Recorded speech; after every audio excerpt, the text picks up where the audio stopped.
Myrtle Beach, South Carolina is the beach. It's also the perfect place to enjoy the holidays. Here you get all the holiday cheer you can handle, plus 60 miles of beaches and endless fun. You may be wondering, what can I do at the beach at the holidays? Well, it's a great time of year for horseback riding along the shoreline, fishing from chartered boats, or going golfing at any of the 80-plus award-winning courses. So this year, take a holiday from the average holiday season at the beach. Plan your getaway to Myrtle Beach, South Carolina at visitmyrtlebeach.com.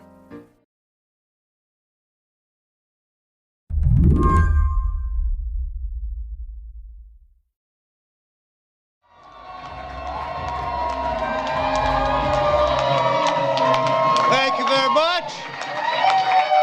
Thank you all very much. I know it's a late night, but first I want to start. If you look up video from early Wednesday morning of House Republican leader Kevin McCarthy explaining exactly what happened in the congressional midterm elections, you'd be forgiven for thinking maybe the GOP had a pretty good night. We are on the verge of historic gains in New York. In Florida, we gained 4 seats alone. We are poised to sweep the entire state of Iowa. It was 2 a.m. when McCarthy gave this speech. Now, let me tell you, you're out late. But when you wake up tomorrow, we will be in the majority and Nancy Pelosi will be in the minority. There were these little tells that this was not quite a victory party. Like after McCarthy stopped speaking, the camera pans out and reveals the room he's been talking to is only half full. And New York Times opinion columnist Jamelle Bouie says, in spite of his bluster, by this point in the evening, even McCarthy knew the gig was up. Kevin McCarthy was predicting, 50, 60 seats. If you're looking at a 50-seat gain, if you're looking at a 30-seat gain, you're going to know pretty early on in the night.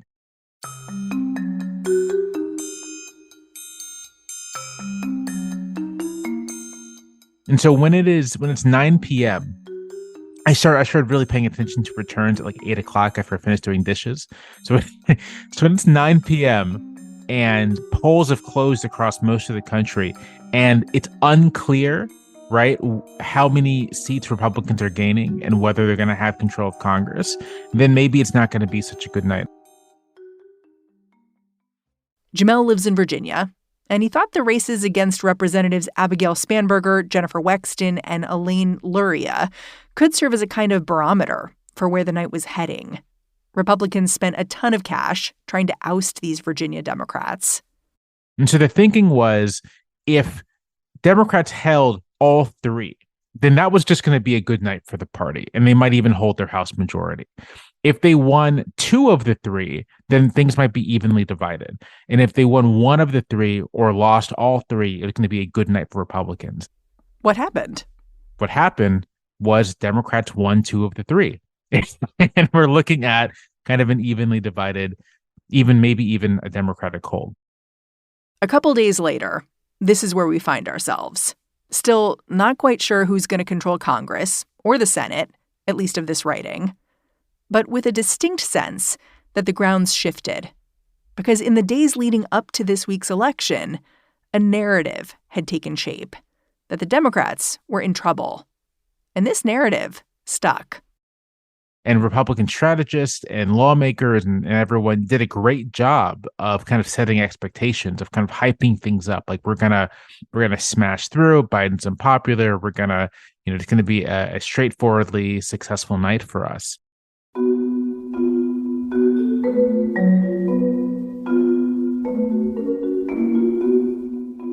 In a funny way, I think what maybe one lesson of the last night might be is to pay maybe a little less attention to the spin of party professionals and a little more attention to just what the polls are telling us, and to take seriously the idea that if voters are saying, we are evenly divided on who we think we should control Congress, maybe they are actually evenly divided, and maybe that's going to show up in the votes.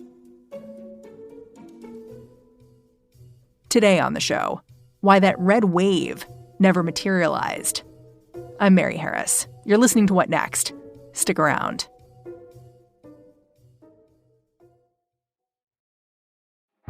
This podcast is brought to you by TD Ameritrade. Thinkorswim is a dynamic suite of trading platforms designed for every kind of trader. From the advanced tools of Thinkorswim Desktop to the streamlined interface of Thinkorswim Web to the convenience of a mobile app. No matter where you are on your trading journey or how you like to trade, there's a Thinkorswim platform designed for you. Learn more at thinkorswim.com. Support for this podcast comes from Wise, the universal account that lets you send, spend, and receive money internationally. With one account for over 50 currencies, who exactly is Wise made for? It's made for Austrians uprooting to Australia, Swedes safarying in South Africa. It's made for business in Tokyo and pleasure in Miami. Wise is made for people without borders, people who believe that using your money should be easy, even if life gets complicated. You see, with Wise, you always get the mid-market exchange rate, with no markups and no hidden fees, helping you save on currency conversion wherever your money takes you. Wise, it's the account that's made for the world. Join 13 million customers and learn how the Wise account could work for you at wise.com/whatnext.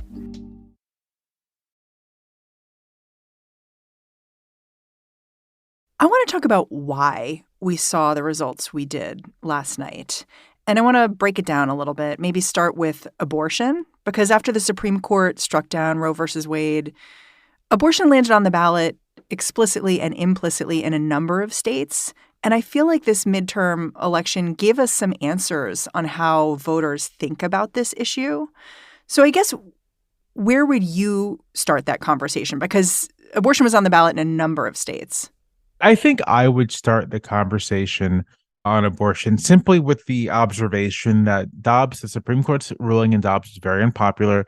The Republican position on abortion, which it ranges from total ban, no exceptions, to ban with some limited and kind of, ill-defined exceptions, to effective ban, 6-week bans, 15-week bans, with not that much access afterwards. That stuff is not popular with voters. And even when voters prefer to have Republicans in Congress, they may not necessarily prefer to have Republican abortion policy on the books. And we see that, right? In Kentucky, the anti-abortion ballot measure that a yes vote would have enshrined an abortion ban in the state constitution, I believe, it failed. In other states, voters approved measures that would enshrine abortion rights into state constitutions. And then obviously we saw in Kansas earlier in the year, a big anti-abortion measure going down to defeat. You can say the same of the democracy rhetoric, that voters may not have rated democracy protection as their highest priority, but it appears to have been a real priority. I think that there's an assumption, not just amongst observers, I think this is true among many Democrats as well, that voters kind of react mechanistically to kitchen table issues. They see inflation, they see gas prices, and then automatically they're like, well, I guess I'm going to vote for the other party. But it's possible that voters are making more nuanced and complicated estimations about who they're going to vote for and what they value. I'm glad you said complicated, because I do think there's this assumption that voters are simplistic and that they look at issues like abortion and democracy and kind of go like, yuck, complicated, like, ugh, and grimace, and then turn back to these simpler issues of like costs are higher, therefore I will vote for the party that is not currently in power. And I think it's interesting to look at a place like Michigan, because in Michigan, democracy and abortion were on the ballot, and we've seen a stunning result. Can you talk about it a little bit? Yes. I think so. In Michigan, Democrats didn't just hold the governorship. Gretchen Whitmer won re-election, but they flipped the state house. First time, I think, in 40 years. Yeah. And there were those kind of victories across the country, down ballot, unexpected down ballot victories. Tim Ryan in Ohio lost his bid for the Senate, but Democrats won 5 House seats, more than anyone expected them to. And many people just assume Ohio red state at this point. Right. I think we're looking at a couple things. I think first we're looking at the effect of weak candidates. Whitmer was up against Tudor Dixon, who was, an election denier type and who just wasn't a very strong candidate. And weak candidates can have weak down ballot effects. There's an abortion measure on the ballot to enshrine abortion rights into the state constitution. And so that probably helped goose turnout as well. But also, Whitmer made abortion and democracy part of her campaign, and voters responded. And it was a change for her because when she originally ran, her whole campaign was, I'm going to fix the damn roads. There was a conversation that I tell often because it's why I say it's time to fix the damn roads. Speaking with a mom who was telling me that it was a real, kind of those kitchen table issues thing. And she changed. Voters can be convinced to care about this stuff. They can be persuaded to care about this stuff. And there is a good, I hate this word. It's very, business school, but there's some synergy between Democratic messaging and the actual candidates they were up against. It's one thing to make an argument about democracy being on the ballot against someone like Virginia's Governor Glenn Youngkin, who looks just like a guy, right? Sort of like an unassuming, inoffensive guy. And if you were to say, well, that guy is an election denier and he did flirt with that stuff during his primary, it's hard to make it stick. Right? Because you're like, he can't, look at him. He's just he's some dude. But when you are running up against candidates who kind of look and sound like maniacs, frankly, the message can stick. It can land. And I think that's sort of what's happening. Democrats are saying one thing, and then the candidates they're up against are reaffirming that as well. Part of what made predicting the outcome we saw this week hard to do was that in the lead up to this election, the polls simply weren't telling a consistent story. Jamelle says there is an explanation for that. It's all kind of consistent with previous elections in a way that a successful poll of an electorate or of an election depends on the pollster's ability to model the electorate, to say this is generally what the voters are going to look like. And you can sort of guesstimate, you can make predictions, but generally what you're going to be basing that off is like previous elections. This is what the electorate and a midterm in this state has looked like in the past, and we should reliably assume this is what's going to look like in the future.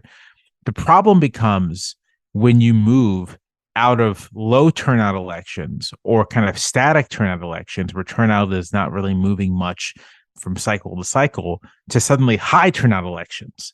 Because with a high turnout election, with every additional cohort of voters entering the electorate, you're basically getting people who pay a little less attention and are a little more fluid in their preferences or have preferences that you just can't predict from the outset. So the chaos kind of grows exponentially. Exactly. As more of them come in, it just gets more chaotic. Your ability to model becomes difficult, and you can make educated guesses as to who is going to comprise this new group of voters. But at the end of the day, if you're looking at what we're looking at, and this has been true this cycle, 2020, 2018, these extraordinarily high turnout elections and closely contested elections, it becomes very difficult to say what the electorate's going to look like. Well, how high was the turnout this time around? I think the current estimate is going to be higher than 2018, or at least wow. around 2018 levels, which is just. And 2018 was huge. 2018 was historically high turnout for a midterm election. So it's just it can be hard to model that electorate. It's sort of, it becomes, you can try, you can make good guesses, but it's revealing the limits of trying to do this sort of thing. There's one more factor in this midterm election I wanted Jamelle to unpack with me: gerrymandering. With control of Congress still up in the air, I wanted to know how much of the outcome in the end would be thanks to partisan meddling. He singled out a few states where aggressive maps might shift the balance of power. In Ohio, the Ohio Republicans created a congressional map that violates the Ohio state constitution and just refused to change it, right? So there you go. And in New York, the conservative New York appeals court struck down a Democratic map that would have, gained the party more seats. Right now, Republicans are favored to win the House, but it's still a little up in the air. Things can still go the other way. And we might be looking at a situation where the Republican gain in the House has less to do with actually winning more votes and just more to do with those two courts or Ohio and New York, those maps favoring Republicans. And this is probably, neither here nor there, but it's worth saying that the extent to which the House of Representatives becomes sort of calcified this way by partisan gerrymandering makes it less in line with what it's supposed to be, which is like responsive to the national majority in kind of a direct way. The House, in a lot of ways, is becoming kind of like the Senate, and that's not good. That's interesting. What do you mean when it's operating like the Senate? Because I always think of the House as so different. Just it's so many more people. The people are, I think of them as junior varsity versus varsity. They're a little wilder. But when you say it's like the Senate, you mean just because it's more predictable who's going to come in there? More predictable, less responsive to national majorities. That's the big thing. So I don't think of the House, maybe because I spend so much time reading 19th century American history, where the House was like the dominant chamber in Congress. The Senate's only become as dominant as it is in like the last half century. But for a long time, when you thought about who are the statesmen of American politics, they were members of the House of Representatives. And kind of the whole point of the House and its design is to be responsive to national majorities, to be the one part of the federal system that really does like shift with the winds much more than the Senate. The Senate, because of its, it has its staggered membership. So not every senator is up for re-election in every race. The staggered membership, 6-year terms, the equal state representation, meaning that every state gets 2 senators, all those things work to make it far less responsive to the public mood than what the House is supposed to work, which, short tenure, everyone's elected at the same time, means that ideally, if the national mood shifts in 2 years, then that's reflected in the House results. And the extent to which partisan gerrymandering inhibits that makes it difficult for the national mood to be reflected, or just like the national vote to be reflected in the results, I think makes it more like the Senate in ways that we don't want. In my view, we should want the House to basically come as close as possible to mirroring the national 2-party vote. And right now we're looking at a possibility, right, where the national popular vote goes for Democrats for the House, but Republicans win the chamber. And that to me is, I'm a critic of the Senate, but you can at least say that in the case of the Senate, that's sort of how the thing is designed. It's not how the House is designed. And if it's working that way, then that means there's a problem.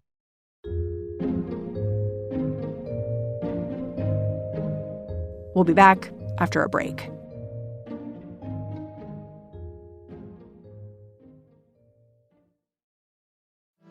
Hi, I'm Dahlia Lithwick, host of Slate's Amicus podcast, and I'm here to tell you that we have a special offer on Slate memberships. You can now get 3 months of Slate Plus for just $15, and you'll get no ads on any Slate podcasts, member-exclusive episodes and segments on my show Amicus, and shows like Political Gabfest and Slow Burn, and unlimited reading on the Slate site. And best of all, you would be supporting all of Slate's independent journalism as we cover everything that is happening in the news every day. Sign up for Slate Plus at slate.com/podcast plus. Again, that's 3 months for only $15. So sign up now at slate.com/podcasts plus. Can we talk about one of the places where Republicans or a Republican did quite well, which is Florida? I mean, I guess given this midterm has been such a tough one, it looks like right now for Republicans, it's hard not to think about Governor DeSantis, who won decisively early, that he's the future of the Republican Party. Do you think that's the case? Yeah, I feel like I'm like the lone DeSantis skeptic, and maybe that's, maybe I'm wrong about this, but I think the most relevant thing to consider about the Florida results is that both Ron DeSantis and Marco Rubio won smashing double-digit victories. DeSantis outperformed Rubio. This is true. But DeSantis's opponent, Charlie Crist, former governor, consistent statewide loser, right? A guy who runs and loses all the time. DeSantis had the advantage of probably the weakest possible opponent. And Rubio ran up against Val Demings, who was like a pretty strong opponent, all things considered. And so it's entirely possible. The Republicans are high on DeSantis right now. It looks like, and maybe he is the future of the party. But it's worth considering that rather than DeSantis' victory representing some unique political genius, it represents basically Florida's shifting partisan lean, right? Florida has received a ton of in-migration during the pandemic, lots of people moving to Florida for political reasons. So lots of conservative voters. DeSantis has been a capable partisan leader, has been able to consolidate the Republican Party quite successfully in the state. So that's to his credit. But you have structural conditions, plus his partisan leadership, plus a weak opponent, plus the national Republican lean, right? Sort of like maybe Florida, let's say Florida is like default a Republican plus 5 state, Republican plus 6 state. So you should expect a generic Republican to at least win by that. So generic Republican lean, plus weak opponent, plus good economic conditions, plus incumbency. All of a sudden, it's looking like DeSantis kind of performed about what you would expect someone in that position to perform, right? Like he's kind of like a duh candidate. Like, yeah, obviously. That guy wins. And so if that's the case, then maybe he's uniquely positioned to lead the Republican Party in its post-Trump era, or maybe he's not. And I'm still not entirely convinced that DeSantis is sort of going to be this unstoppable national candidate. So I'm not making any predictions, but I do think that you cannot sort of directly translate even strong electoral success in a state to the national stage. National politics just is different and runs on a different fuel, and it runs on qualities that DeSantis may not necessarily have. Yeah, I mean, others have echoed what you're saying, and people who are Republicans, too. There's a big New Yorker article that talked to some Republicans who'd worked with DeSantis, and they straight up said, like, if he runs for president, he's going to have to go shake hands with local Republican leaders and listen to them, and that's not his strength. And so you need to factor that into your assessment of Ron DeSantis. But I think the thing that a lot of people are seeing is that it's not just the party taking Ron DeSantis seriously. It's Trump himself. Like last night, Trump obviously was projecting confidence after these returns. And some people noticed that, the one person that Trump was not congratulating, who was a big Republican who won, was Ron DeSantis. He clearly sees DeSantis as a threat and was sort of teasing him when he had a rally over the weekend. Trump at 71, Ron DeSanctimonious at 10%. Mike Pence at 7. Oh, Mike's doing better than I thought. And so I guess the question becomes, like, is he a threat to Trump himself? I mean, if Trump perceives DeSantis to be a threat, then maybe he is. I mean, I don't think it's impossible that DeSantis could beat Trump in a Republican primary, especially because Republican elites really seem to want DeSantis. Like, they want to make fetch happen. Right. They want to make fetch happen. So it's not clear to me who else is going to run on the Republican side. Tom Cotton just announced he was not. I'd say Josh Hawley might still throw his hat in. Ted Cruz is sort of like desperate to be president, so he'll throw his hat in. I mean, you can imagine some other people. But elites seem to want DeSantis. The question, and this is the Trump dilemma for the Republican Party. Trump is a Republican, but he's also not. Right? He has no particular commitment to the Republican Party or its prospects. He doesn't really care about its ability to win power or win office. He cares about himself occupying a position of power. He cares about his place of pride within the Republican primary, within the Republican electorate. And if he loses that, there's no real guarantee that he will play ball with whoever is the nominee. And this has always been the fear for Republican elites, that if they don't land up behind Trump, he'll just go home and his supporters will go with him, because a lot of his supporters, they aren't partisan Republicans in the same way. They're Trump people. Yeah. I mean, it gets me back to this midterm, honestly, because you could see a lot of Republican operatives kind of saying like, oh, Trump did this last night. Like, this is Trumpism that is causing the red wave to not happen here, because so many candidates who were defeated were aligned with Trump. But even if that's true, it doesn't mean that Trump himself is down. Trump himself is only down when Trump is down, because, as you said, he's only aligned with his own interests, not the wider Republican Party. It just makes it unclear to me, like, what the lesson will be from this midterm for Republicans and for Trump. Yeah, I mean, I think that's gonna, after every time there's a bad election for Democrats, it's always like Democrats got to do some soul searching. I think this is a place where Republicans got to like really kind of figure out where they are and what they're going to do, because embracing election denying madness, embracing Trump, I mean, this hasn't worked. I mean, this is what's been so kind of remarkable about the past 6 years. At no point has the Trump-led Republican Party been able to assemble a national majority for its objectives or its program. Trump did not win a national majority in 2016. He won a constitutional majority. He won just the right number of votes needed to trigger a victory under the rules of the Electoral College. In 2018, Republicans did not win a national majority. They lost both chambers of Congress. In 2020, even with Trump generating a surprising amount of turnout for himself, Republicans did not win a national majority. And now in 2022, it looks like Republicans, even if they win the House, it looks like Republicans are not going to win a national majority. And so it seems to me that the party might say, we got to do something about this Trump guy.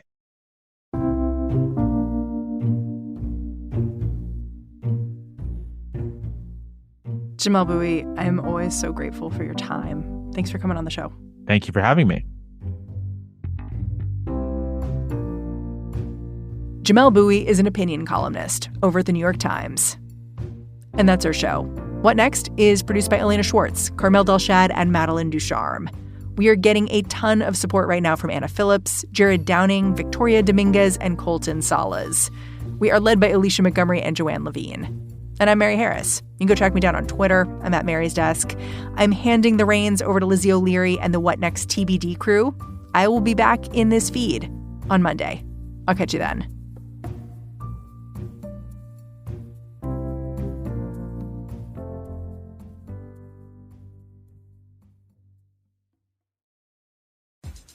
This episode is brought to you by Best Buy. This year, let Best Buy be your holiday hype partner. Whether you're searching for exciting gifts, trying to snag the hottest holiday deals, or looking for ways to simplify the giving and receiving experience, Best Buy is here to help. Best Buy has a versatile assortment of impactful tech gifts, along with fast and free fulfillment options and great deals all season long. Maybe you're looking for an air fryer to help the foodie in your life unlock new recipes, or a new phone or camera for an aspiring filmmaker who's turning their passion into a side gig. Or you might be on the hunt for a new smartwatch to support a friend's wellness journey. No matter what you're looking for, Best Buy is your gifting destination for everyone on your list. And Best Buy makes it easy to get your gifts how and when you need them, with free next-day delivery on thousands of items, as well as same-day delivery and in-store pickup options.